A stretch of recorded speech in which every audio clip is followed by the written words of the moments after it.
समृद्धी महामार्गावर महामार्ग पोलिसांनी मोठी धडक कारवाई करत तब्बल 1,31,51,250 रुपयांचा प्रतिबंध गुटखा आणि सुगंधित तंबाखूचा मुद्देमाल जप्त केलाय। या कारवाईमुळे परिसरात मोठी खळबळ उडाली आहे। मिळालेल्या माहितीनुसार 9 मे रोजी रात्री 9 वाजताच्या सुमारास कारंजा लाड टोल नाका येथे महामार्ग पोलिसांकडून वाहन तपासणी सुरू होती। यावेळी संशयित आयशर वाहन क्रमांक MH40 सिटी 2964 थांबवून तपासणी करण्यात आली।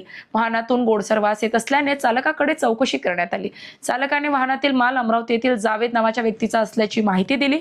यानंतर पोलिसांनी वाहन कारंजा शहर पोलीस ठाण्यात ताब्यात घेत अन्न व औषध प्रशासन विभागाला पाचारण केले। तपासणीत वाहनातील माल हा प्रतिबंधित गुटखा व सुगंधित तंबाखू असल्याचे निष्पन्न झाले।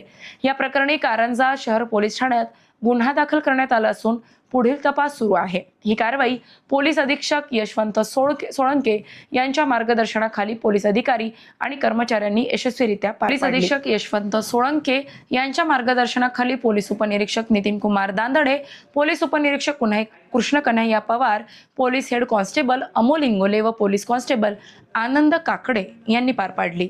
अशाच महत्त्वपूर्ण बातम्यांच्या अपडेटसाठी अजिंक्य भारत न्यूजच्या पेजला फॉलो करा आणि सबस्क्राइब करा। Thank you for watching.